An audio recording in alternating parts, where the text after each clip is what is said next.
Pakai mic, Pak. Pakai mic.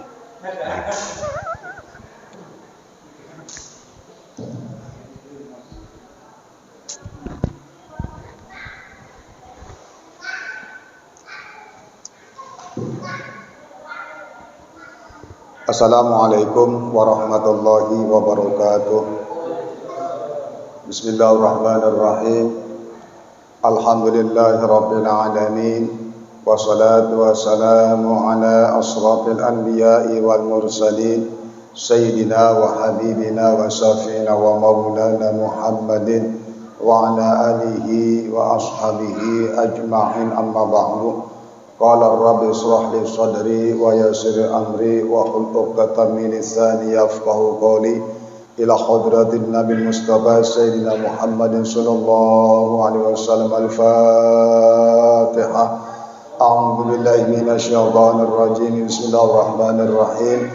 Alhamdulillahirabbil alamin arrahmanir rahim maliki yaumiddin. Iyyaka na'budu wa iyyaka nasta'in. Ihdinas siratal mustaqim. Siratal ladzina an'amta 'alaihim ghairil maghdubi 'alaihim waladdallin. Amin.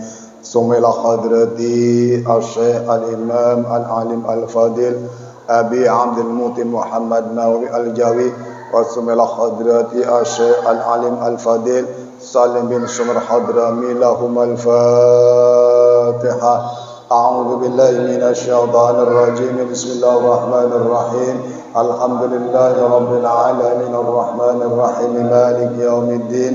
Iyyaka na'budu wa iyyaka nasta'in. Ihdinas siratal mustaqim.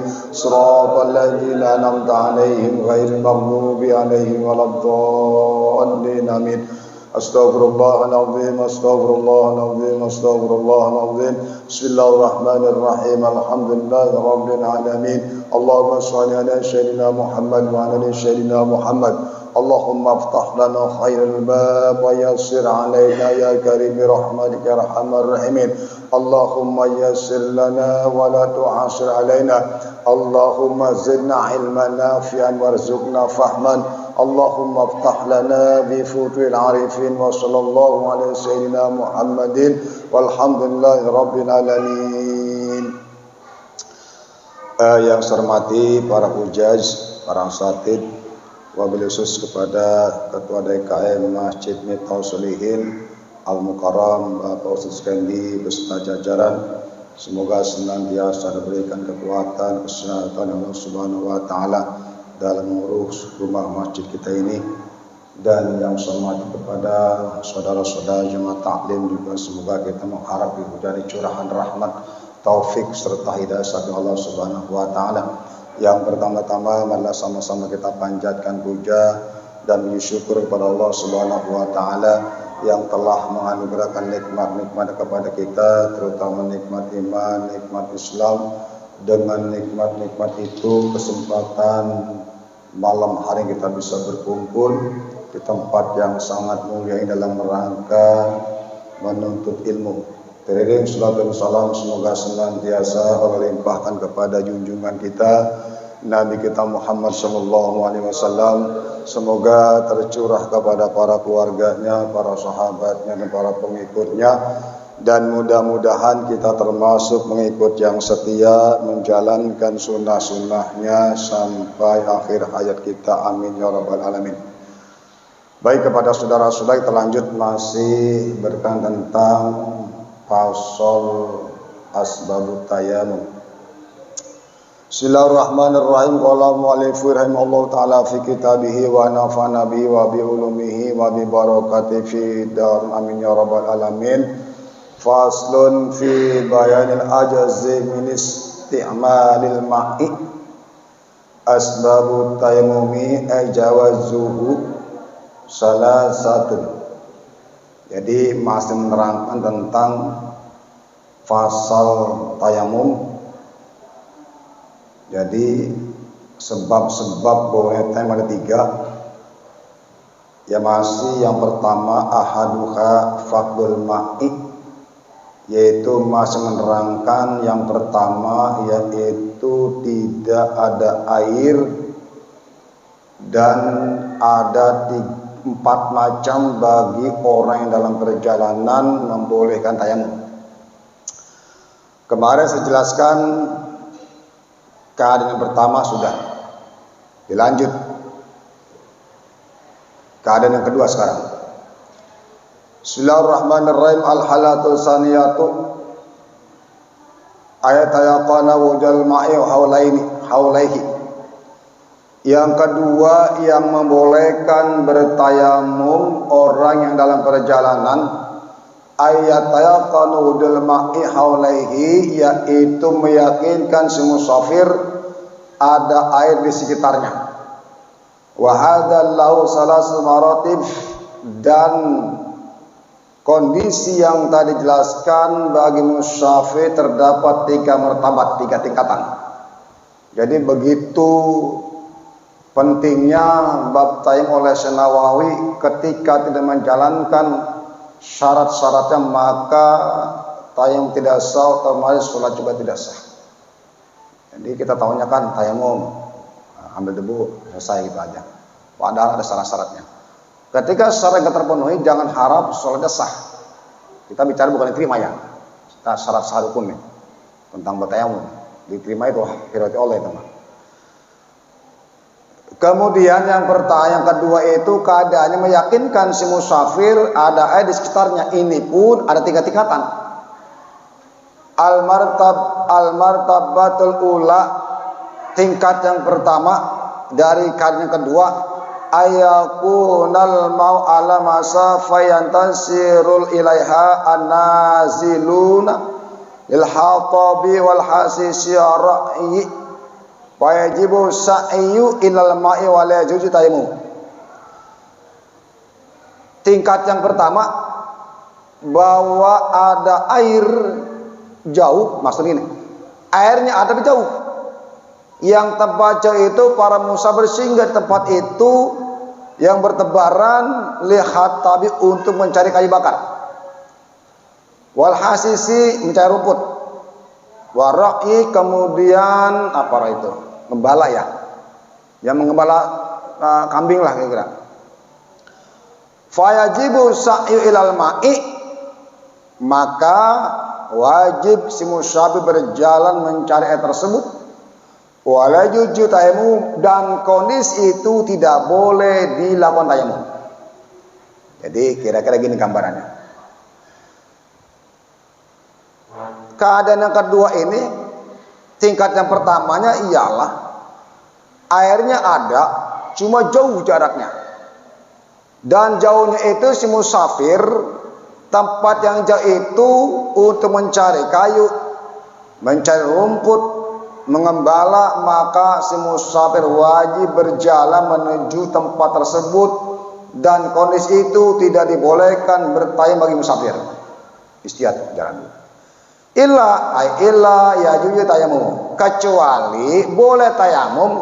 Ini kata Syekh Nawawi, in khafa ala ma mara ghairul tisasin, kecuali si musafir takut mana? Takut sesuatu yang telah dijelaskan yang kemarin-kemarin tuh.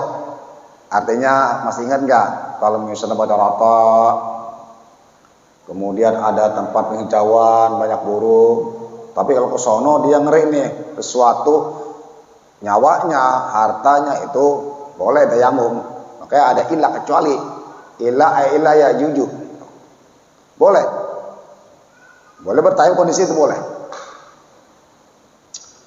Wa ma yajibu yadulluhu wa tasilil ma'i saman wa ujratan, dan sesuatu ini wajibkan mencurahkan si musafir itu, artinya bekerja keras banget, fitasil ma'i, untuk mendapatkan air, samanan dengan cara membeli, ujratan dengan cara memberikan upah. Saya kasih gambarannya, ini kan kita kan kemana-mana, Ustaz, bisa aja terjadi. Saya bilang itu saya pernah naik ke Gunung Karang, itu kondisi harus saya pakai tuh syarat itu. Berarti kalau misal kondisi kita dalam perjalanan hutan misalkan lewatnya, tiba-tiba air ada cuma jauh jaraknya, atau musafir itu ada yang sedang mencari kayu, si musafir nih ada yang sedang mencari rumput, ada yang mengembala kambing. Pas zuhur tiba, di situ nggak ada air, ada tapi jauh. Itu wajib si musafir mencari tersebut, nggak boleh tayamum. Kemudian kecuali takut si musafir itu, takut yang kemarin dijelaskan tuh oleh Syekh Nawawi. Kecuali takut itu barang yang khusus seperti kulit bangkai yang ada harganya tuh kira-kira gitu. Nah, kata Syekh Nawawi bahkan diwajibkan wa mayajibu yazluhu, dan perkara yang wajib si musafir mencurahkan istiadatnya maksimal untuk mendapat air tersebut samana dengan cara membeli. Wa ujratan mengupain orang. Mas tolong dong, ambil air sono nih saya itu harus. Kalau nggak ada upaya itu berarti tayamum kita nggak sah.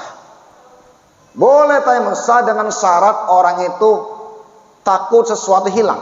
Tetapi ketika ada upaya misalkan membeli harga air itu untuk wudu atau memberikan upah kepada orang untuk air tersebut tempatnya jauh itu. Kira-kira paham ya? Berarti ketika langsung dia dengan tayamum nggak sah tayamumnya. Karena ada senang syarat yang kedua ini ada upaya istihad, bahkan sudah beli dan sudah mengupayakan orang untuk ambil air tersebut agar kita bisa wudu dengan air. Kira-kira paham teman-teman ya? Ini penting kita taklim ya. Jangan sampai kondisi itu langsung udah tayamum saja, maka nggak sah tayamumnya, otomatis wudu tidak sah. Kenapa? Karena telah melanggar syariat yang diajarkan oleh Syekh Nawawi Al-Albani. Kemudian yang berikutnya qala Muhammad Ibnu Yahya la'allahu yaqribu min nisbi farsih wa hadhil masafatu fawqal masafati inda tahawumi. Kata Syekh Muhammad bin Yahya la'allahu, barangkali tempat yaqrau bila berdekat min nisbi farsah, setengah dari parsah. Parsah itu satu parsah ada yang mengatakan 8 kilo, ada pendapat 5 kilo. Minimal 1,5 parsah itu 2,5 kilometer minimal, atau 2,75 kilometer ada keterangan. Apa itu hadhihi al masafatu fawqal masafati inda tahumi. Jadi barangkali kata Syekh Muhammad bin Yahya, ukuran jarak jauh itu setengah farsah, mendekati sama farsah perkiraannya. Kalau jaraknya kira-kira 2,5 km atau 2,7 km, itu jarak itu di atas jauhnya ketika kita ada menunggu tempat itu sangat jauh. Artinya gini, kalau misal jaraknya kira-kira 2,5 farsah, berarti kita nggak usah istihad ngambil air. Tetapi kalau jaraknya cuma 2,5 farsah, harus upaya. Jadi gini, saya ulang sedikit ya. Jaraknya jauh, cuman jauhnya itu ukurannya kata Syekh Muhammad bin Yahya mendekati kira-kira setengah farsah.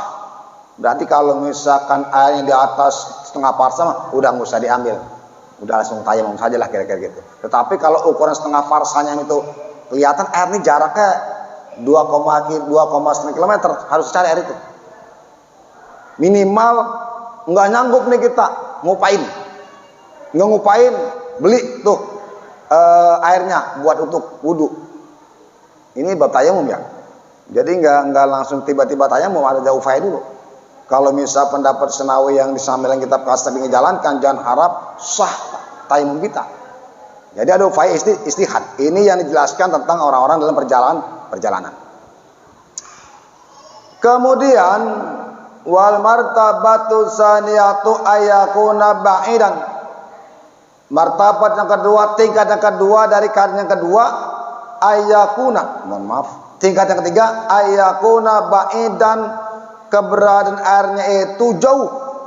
Bihais lausai lay khurujul waqti. Yang kedua, tingkat kedua ini keberadaan airnya jauh dengan sekira-kira itu berjalan musafir kepada tersebut sampai keluar waktu. Jauh nih, kalau saya kejar nih air kayaknya habis waktu nih, kira-kira gini. Berarti kalau zuhur tiba itu kita nggak langsung tayamum, istihad dulu sampai asar, berarti mendekati asar. Masya Allah, berarti enggak mudah ternyata untuk mencapai tingkat sholat yang Allah terima secara fikih. Enggak mudah yang kita bayangin. Bang ada udah tayamum nih, enggak.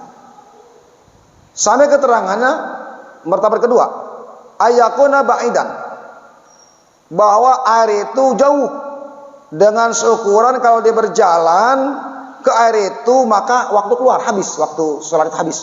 Kalau johor berarti asar habis waktunya, waktu itu habis tuh. Fahada yatayammamu ala madhabi, maka kondisi ini nih boleh tayamum bagi musafir atas mazhab Imam Syafi'i. Ulangin ya. Martabat yang kedua yang boleh tayamum kepada musafir, airnya ada cuma jauh.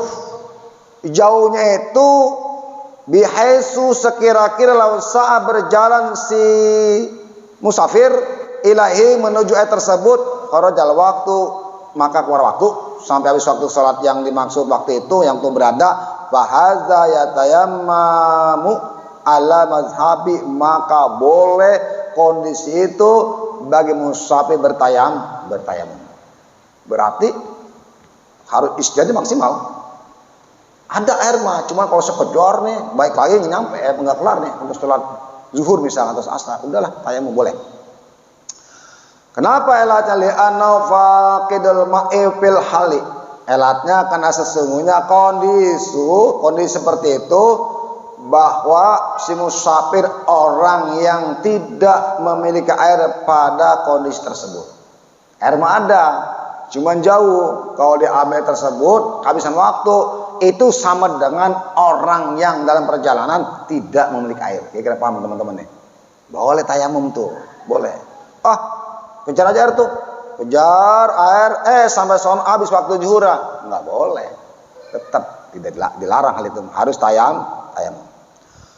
Walau jaba intadarul ma'i, dan seandainya dia menunggu air itu hukumnya wajib. Ma'akhrajal waktu, sampai keluar waktu, lama sya'a atayammamu aslan.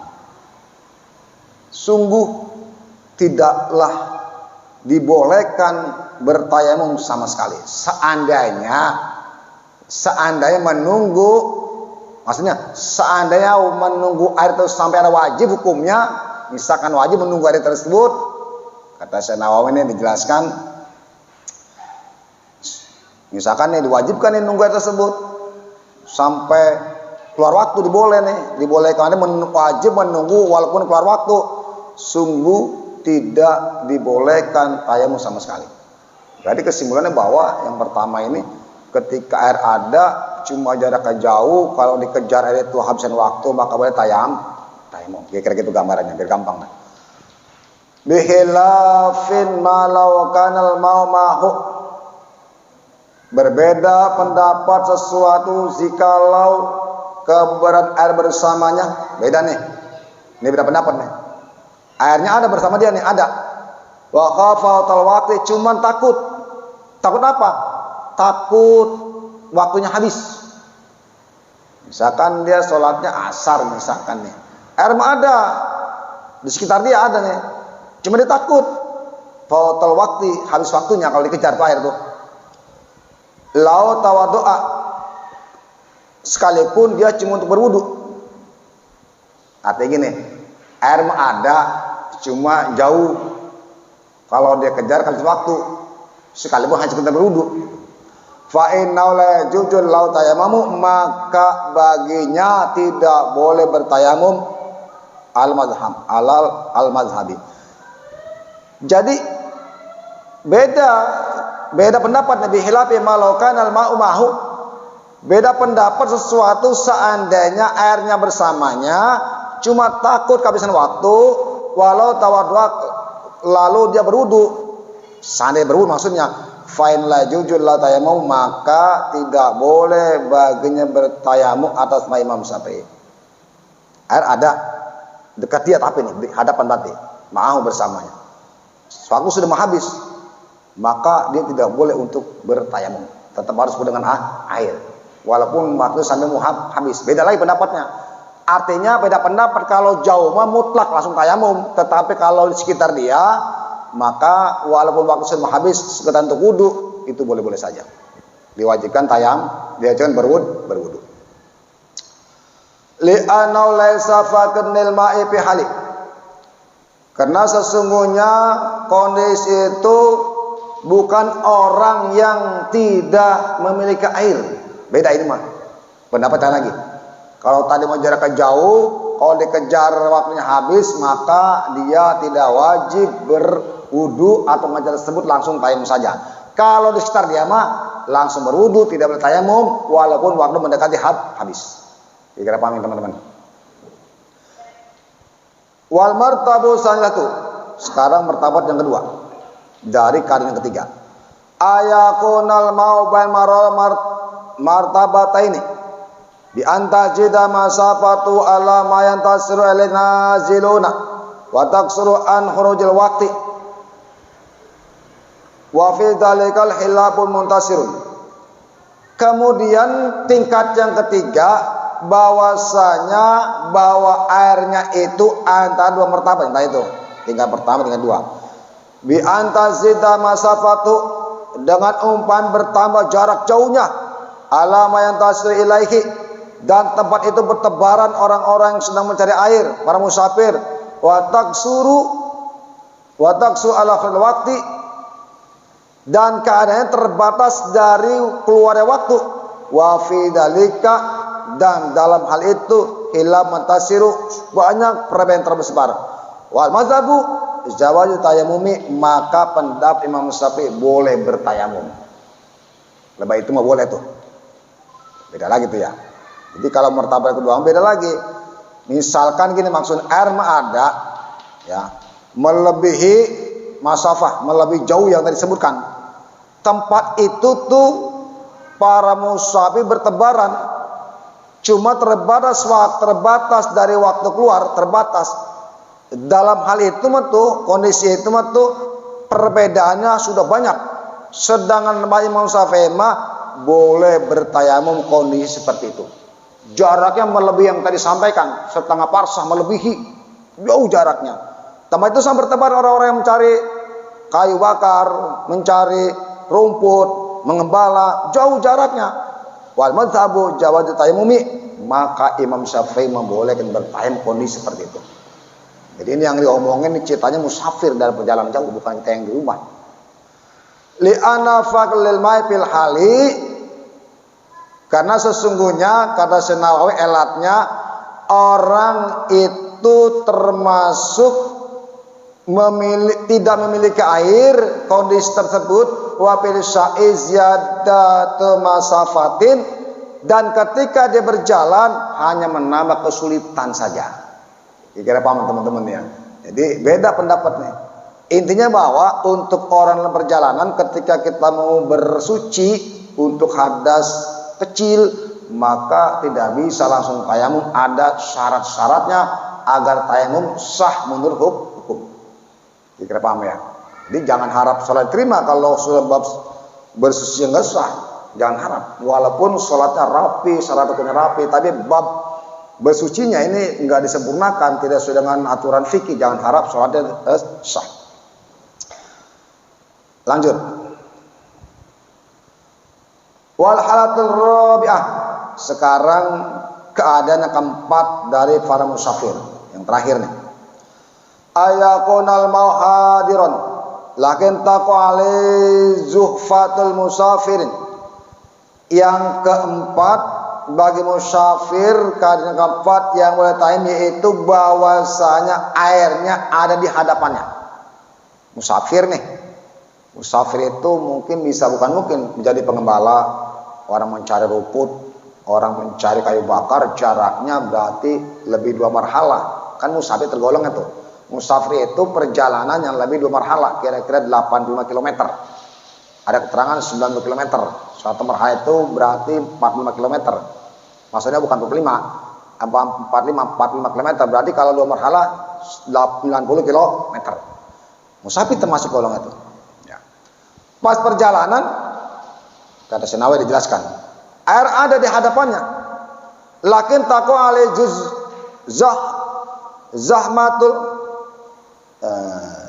zahmatul musafir, cuman air itu terjadi berdesakan para musafir.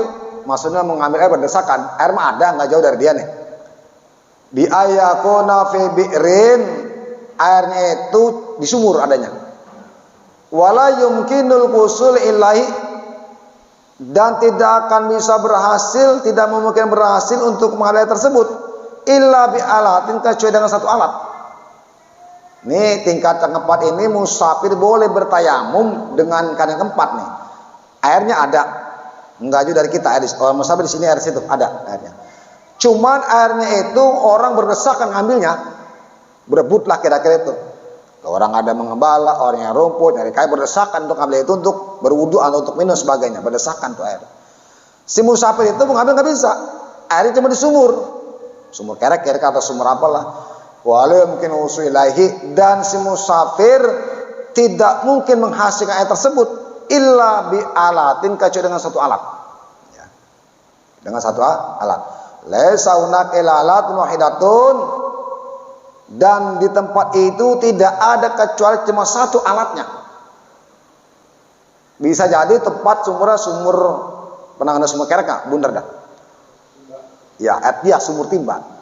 Ada air di depan si musafir, cuman berebut ngambil airnya. Si musafir nggak mungkin bisa ngambil air karena cuma satu timbanya, kayak gitu. Biar gampang deh, biar gampang dipahamin. Auli an mauqufi, li'an mauqufal istiqai, karena sesungguhnya mengambil air tersebut la yasa'u illa wahidan, tidak bisa muat kecuali cuma satu orang yang masuk. Jadi airnya ada di sumur, orang berebut ngambilnya, alat cuma satu, yang bisa masuk tempat cuma satu orang doang bisa masuk. Wa fi dzalika khilafun, dan kondisi itu ada beberapa pendapat. Wa rajihu an yatamul ajazil li ihtihi wa la adata ilaihi ala madhhabi. Dan pendapat yang kuat dari Imam Syafi'i bahwasanya musafir kondisi itu boleh bertayamum. Kenapa? Li ajli aisihi, karena lemahnya secara indrawi. Artinya nggak mampu secara fisik buat masuk, nggak mampu untuk ambil air tersebut. Wala idata alaihi al madhabi, dan si musafir tidak perlu mengulang sholatnya menurut mazhab Imam Syafi'i. Saya ulangi gitu. Ada airnya di situ. Orang dalam perjalanan mau ngambil air, orang berebut di tempatnya. Airnya sumur timba misal, berebut mau ngambil air, cuma satu alatnya. Dan orang bisa masuk ke itu cuma satu orang masuk, nggak bisa bareng satu orang. Kata Imam Syafi'i boleh bertayamum. Karena apa? Karena lemahnya secara indrawi. Kemudian orang itu tidak perlu mengulang sholatnya ketika ketemu air. Bisa dipahamin nggak? Kira-kira bisa dipahami ini. Kondisi itu tuh boleh bertayamum, kata Senawawi, kata Imam Syafi'i. Dan orang itu ketika ketemu air tidak perlu mengulang sholatnya. Walaupun waktu itu air ada, langsung tayamum. Ini syarat-syaratnya nih. Wa min asbabil abahati aidon ma idza kana bi qurbi ma'un, dan di antara sebab-sebab boleh tayamum juga ma idza kana bi qurbihi ma'un, sesuatu perkara apabila airnya itu bi qurbihi, dengan dekat kepada si musafir itu. Ya. Wa yakhafa, cuman takut si musafir. Takut apa? Lau sailai al nafsihi, seandainya dia berjalan ke air itu al nafsihi, khawatir dirinya dari siapa? Min sabu'in, dari serigala. Au udwin indal ma'i, dari musuh di dekat air tersebut. Ayu khafa ala malau walladhi mahu, atau khawatir hartanya yang bersamanya, khawatir diambil, misalnya dirampas. Amu khalifa firihli, atau dia khawatir yang ditinggalkan harta itu, tempat itu tuh, min gosabi, dari orang yang mengambilnya. Au sariki, atau dicopet. au kana fi nafsihi atau au kana fi sapinati la istaqa la yastalqa fil bahri, atau si musafir itu ada di kapal, dia ngambil air tapi kecebur. Ada di kapal air, dia di kapal air mah ada di bawah, cuma kalau dia ngambil takut kecebur, khawatir kecebur. Apa nih kata Senawi dalam keterangan berikutnya, falahu tayamum fidalika kullihi, maka si musafir boleh tayamum dalam kondisi yang tadi disebutkan. Kondisi apa tuh? Tadi disebutkan tuh, ya, air mah ada dekat dia, cuma takut kalau dia berjalan ke tempat itu akan nyawanya dari binatang buas, musuh, atau air mah dia takut cuma dari hartanya yang tinggalkan, atau dia takut dari harta tinggalkan dari siapa? Min gosibi, dari orang yang mencurinya atau mengambilnya. Kemudian dijelaskan juga, atau dia di kapal, ada air mah di kapal banyak ke laut, cuman kalau dia ngambil itu air layas tasko, dia takut dia kecebur, maka hal itu kata Senawi boleh bertayamum, sah tayamumnya, dan ketika ketemu air yang gampang diambil tidak perlu mengulang sholatnya. Baik, lanjut ya, biar cepat. Kemudian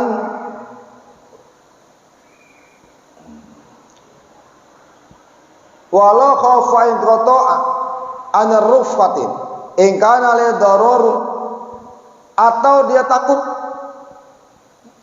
terpisah dari rombongan dia nih di perjalanan. In kana li darurun, sekalipun keadaan itu sangat bahaya. La qasal ma'u, atau dia niat untuk apa tuh? Seandainya dia niat untuk mencari air, falahu tayammum fatqan qat'an, maka dia tayammum. Artinya gini, dia takut terpisah dari rombongannya, atau dia takut juga akan bahaya dirinya seandainya dia ngambil air tersebut, maka kondisi itu kalau Senawi falau tayammum qat'an, maka boleh tayamum secara pasti. Jadi ada keterangan secara jelas. Wa lam yakun dararun, dan jika ia tidak takut akan bahaya dirinya, fakhilafun, itu banyak perbedaan juga. Kalau takut boleh tayamum, tapi kalau nggak takut ada perbedaan pendapat. Wa rajihu alla anna law ayatayammama liwahsati, kata Senawawi, pendapat yang terkuat bahwa orang itu boleh tayamum. Kenapa? Lil wahsatin, karena dia kondisi sangat takut atau sangat was-was. Jadi was-was iseng sebenarnya. Jadi kesimpulan dia tahu was-was. Nah, itu barangkali teman-teman yang yang pertama daripada bolehnya bertayamum bagi orang yang dalam perjalanan. Sebelum selanjut silakan menanyakan. Masih banyak waktu. Ada? Kalau nggak ada selanjut silakan.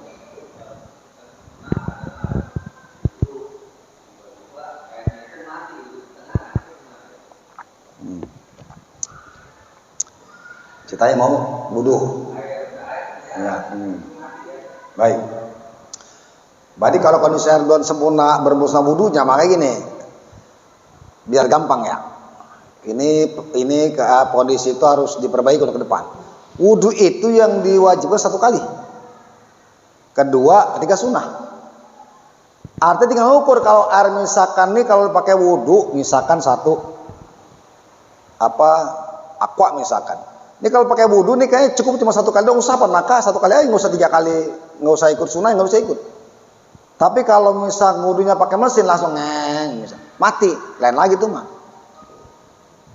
Berarti kondisi itu kita bertayamum kalau sudah tidak ada di sekitarnya, kecuali sudah sempurna wudunya. Makanya ada keterangan ketika berwudu di tanah wakaf waktu bab yang lalu, asrof berlebihan maka haram hukumnya. Kita berwudu nih, kan untuk ibadah tuh di masjid tanah wakaf, tapi maka ketika wudunya melebihi syarat rukunnya, kita udah berlebihan, asrof berlebihan, maka haram hukumnya. Nah, kondisi kayak Bapak, kondisi begitu, tengah-tengah jalan air mati, terus nggak ada tempat lain, maka dilanjut dengan tayamum. Kan nggak sah kalau sholat tanpa berwudu, kecuali nggak ada dua-duanya, dihormati waktu. Kan gitu. Bisa ada yang lain silakan. Ada? Makanya kemarin di asalnya ada pertanyaan bagaimana air aqua itu. Ada yang menjawab tanpa referensi, saya tolak. Ternyata sedapat di Bajuri. Air kita ragu tentang perubahannya, baik banyak sedikit, maka layak dulu, tidak apa-apa dipakai untuk wudhu. Aqua sama dengan air pam. Tidak ada perubahan, nanti kita baca di asalin, di kitab Bajurinya. Saya baru ketemu kitab itu. Artinya maka tidak boleh menjawab pertanyaan tanpa referensi. Makanya Mas Ustaz Kendi, kenapa saya kejar apa referensinya? Tujuan saya biar mereka itu sadar menjawab tanpa referensi dan tidak ada adab dalam konteks taklim. Makanya sengaja saya Pak Ustaz Kendi, apa referensi antum biar dia mikir maksudnya satu orang itu. Makanya insya Allah Jumat saya akan terangkan di Bajuri bagaimana hukum menggunakan air aqua. Nanti akan jelaskan. Masih ada yang lainnya? Silakan. Silakan. Waalaikumsalam warahmatullahi wabarakatuh.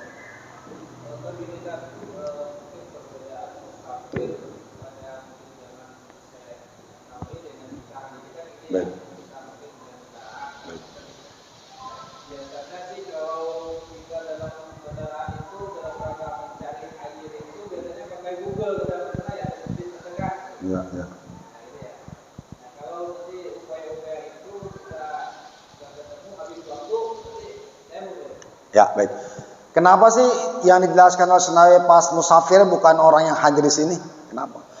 Karena orang yang hadir otomatis pasti ada air, bukan pasti banget mendekati air. Di sini nggak ada air, karena tangga sebelah. Tangga sebelah lagi. Kenapa musafir orang dalam perjalanan yang dua merhala kan musafir. Kondisinya bukan di perumahan tapi di hutan, di padang pasir kan itu yang dijelaskan.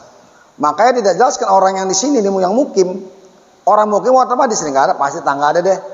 Tangga ada sebelah sini deh, yang penting masih ada waktu.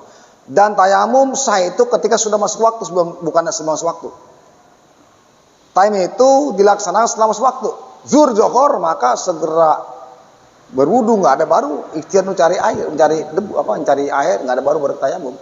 Seperti orang yang sedang masa dalam kondisi dirinya, maka bertayamumnya atau berwudunya ketika sudah masuk waktu. Istihadah misalkan contohnya, atau orang yang beser atau yang keluar dari anggota salah satu dua jalannya, maka dia berwudunya pas masuk waktu, bukan sebelum masuk waktu. Zuhur Johor tiba baru dia segera. Kalau misalkan istihadah bersihkan farjinya dengan pembahal baru wudu, ketika sholat keluar darahnya maka sah sholatnya, tidak apa-apa. Begitupun orang yang beser, kan ada udah beser orang Pak, kencing nggak kesahan keluar, maka pas dia wudunya ketika sudah masuk waktu. Kata kitab Bidiatul Mustahid Nihatul Muktasid, itu keterangan Pak Masdar. Begitupun kita di mukimin, orang mukimin atau mustautin ketika tidak ada air nggak langsung tayamum, istihad dulu. Coba sebelah deh, kalau ada minta deh, ada sebelah kanan sebelah kiri, ada istihad dulu. Yang diomongin orang yang musafir, yang orang dalam perjalanan yang jauh dan tidak tahu di mana dia berada, apakah di padang pasir, apakah di hutan. Maka ketika berada di padang pasir tidak perlu cari air, kata Senawawi. Kalau nyari air kondisi padang pasir sama juga main-main katanya. Ulang tayamum sah. Beda dengan kondisi di hutan. Ada penghijauan, cari, kejar. Ada nggak nih yang banyak burung? Ada, cari yang banyak burung tuh. Kan biasa kalau ada burung ada air di situ, cari, ada nggak? Cuman dibolehkan bertayamum ketika mengajari tersebut khawatir nyawa terancam dari musuh atau hartanya diambil orang, dirampok, maka boleh bertayamum di situ. Tetapi ada kewajiban untuk membayar orang mencari air tersebut, ngupain orang atau beli airnya. Ini paham ya? Segitu pentingnya tayamum. Enggak langsung tiba-tiba tayamum, maka ketika langsung tayamum sementara secara syariat harus ada upaya tidak sah sholatnya. Walaupun sholatnya syarat rukunnya sempurna, tetapi bab sucinya nggak sempurna, jangan harap sholatnya sah. Pikiran bisa Pak Ismail. Masih ada yang lainnya? Kalau masih sambung, silakan. Waalaikumsalam warahmatullahi wabarakatuh.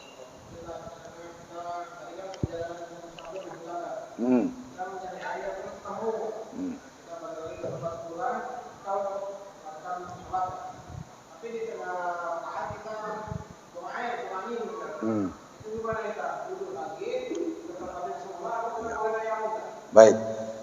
Ya kalau bisa mah biar bolak-balik terus Pak.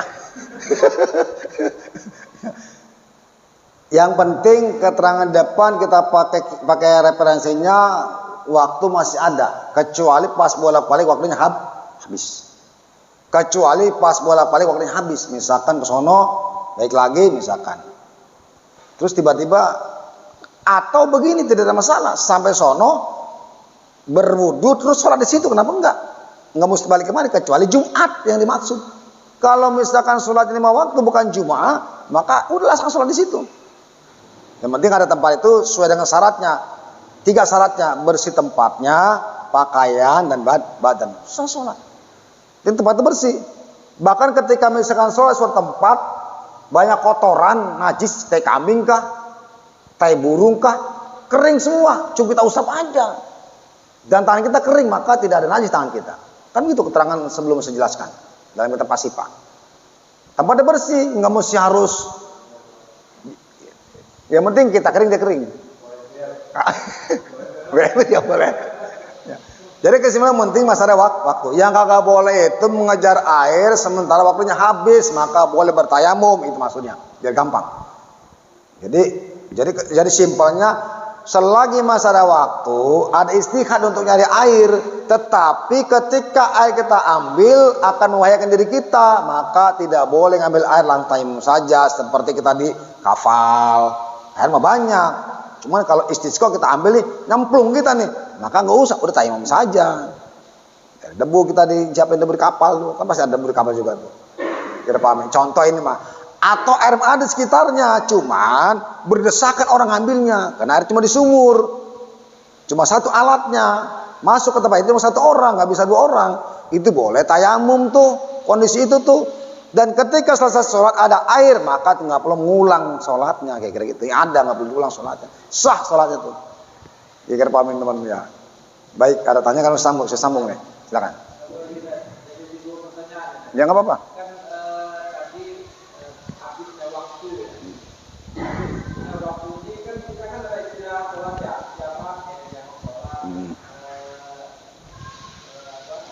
Sholat jamaah atau qasar.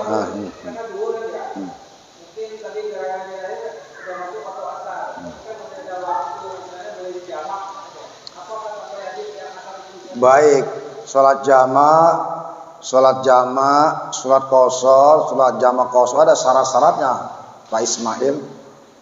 Ada syarat-syaratnya.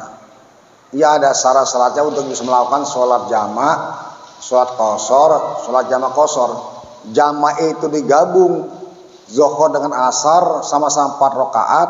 Kalau qasar diringkas, sholat 2 rakaat, asar 2 rakaat. Ada sholat qasar jamaah qasar digabung diringkas. Ada syarat-syaratnya seperti dalam perjalanan musafir. Itu syarat-syaratnya. Lah kalau kondisi mukimin nggak kemana-mana mah tidak dianjurkan sholat jamaah. Ada 4 yang diwajibkan imam jadinya imam.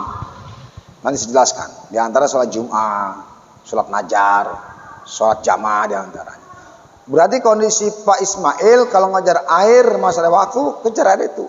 Tetapi kalau sudah nggak kejar waktu, nggak usah sholat di jamaah, sholat aja dengan tayamum.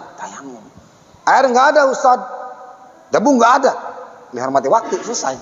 Nanti ketika ada air maka ada sholat diulang. Jadi kira-kira paham teman-teman ya. Jadi dihormati waktu itu bukan cuma sedang kondisi di rumah kita di perjalanan misalkan mobil, zuhur tiba nih, sholat. Baca lihormati waktu, sholat cuma menghormati waktu doang. Lah sampai sono mah tempat sholat lagi disempurnakan itu kira-kira. Kira-kira paham ini ya. Jadi hormati bukan cuma di perjalanan, di rumah juga silakan. Ketika nggak ada air untuk bersuci. Wudhu nggak bisa, nggak ada airnya, tayamum ada debunya, maka lihat hormati waktu ketika ada waktu sholat. Maka nanti beda, ada sholat tayamum dengan sebab nggak ada air, ada bertayamum dengan sebab sakit, ada tayamum dengan sebab dibutuhkan itu air untuk orang lain yang dibutuhkan. Lihat lagi ada 3 macam. Ini terangin baru orang bertayamum dengan sebab nggak ada air. Nanti minggu besok baru saya akan terangkan oleh Senawi orang bertayamum dengan sebab sakit. Sakitnya bagaimana? Dijelaskan. Sakitnya luar biasa, bukan sakit cuma bisul. Ente kenapa tayamum? Sakit Ustaz. Sakit apa? Bisul. Apa hubungannya? Ada lagi kenapa nggak kena tayamum? Saya sakit Ustaz. Sakit apa? Sakit gigi. Lah kagak nyambung. Sakitnya nanti ketika dia wudhu maka akan mati. Atau kalau dia wudhu nanti jasadnya akan rusak. Atau kalau dia wudhu nanti mukanya hitam. Nanti dijelaskan. Jadi cabang meriang dikit, coba sakit gigi nggak ada hubungan dengan dibolehkan tayamum. Jadi pengertian sakit dijelaskan Senawawi. Kalau safina kan cuma sakit gitu doang. Dijelaskan Senawawi. Jadi sakitnya bukan cuma sakit yang ringan, sakitnya itu kata Senawawi ketika dia berwudu maka mendekati kematian. Atau kalau dia berwudu anggota tubuhnya akan rusak. Atau kalau dia berwudu anggotanya akan hitam seperti wajahnya hitam dan sebagainya. Jadi cuma bisul, kuyang, meriang malah nggak hubungan, apalagi cuma sakit bikin setor motor mah nggak ada nyangkut ke situ, nggak ada. Kira-kira paham teman-teman ya. Jadi itu barangkali karena Isa sudah masuk Isa dan semua apabila kurang penjabarannya, intinya bahwa yang pertama sudah panjang lebar oleh Senawawi tentang yang dibolehkannya orang bertayamum dengan tidak adanya air sudah gamblang sama sekali. Tinggal nanti saya ulang-ulang sedikit biar nyambung materinya, dan insya Allah besok baru jelaskan wa asbabusani al-maradu, yaitu sebab sakit. Insyaallah untuk itu kepada saudara-saudara, tolong kalau ada waktu jangan sampai putus taklim ya, maksud biar nyambung. Ya, kalau buat saya nggak masalah, suaranya ngaji nggak salah. Yang jadi saya pikirin kadang ngaji besok enggak, ya nggak nyambung. Jadi usahakan kalau ada waktu mah biar nyambung. Karena lagi-lagi jangan harap ibadah kita punya nilai kalau kita tidak mengerti apa yang kita kerjakan. Jangan harap. Jadi nggak cuma jumprat-jumprit, imam nongeng, imam ruku-ruku, nggak bisa. Ada upaya. Walaupun ada keterangan dalam kitab Isra Ibad sholat 5 waktu, ketika orang itu nggak baca Al-Fatihah cukup ngejedok doang, nggak ngapa-ngapain nih, dia ruku, sah betul. Tetapi kondisi ketika memang belum belajar. Kalau misal kondisi dibolehkan seterusnya, ngapain kita ngaji? Memang boleh orang yang sholat tanpa baca Al-Fatihah, cuma ngejedok diri doang. Dia ruku ukuran kelar baca Fatihah. Boleh, tetapi dia ada upaya belajar, bukan selamanya begitu. Paham kira-kira nih? Paham kira-kira ya? Terima kasih. Mohon maaf atas segala kurangan. Wassalamualaikum warahmatullahi wabarakatuh.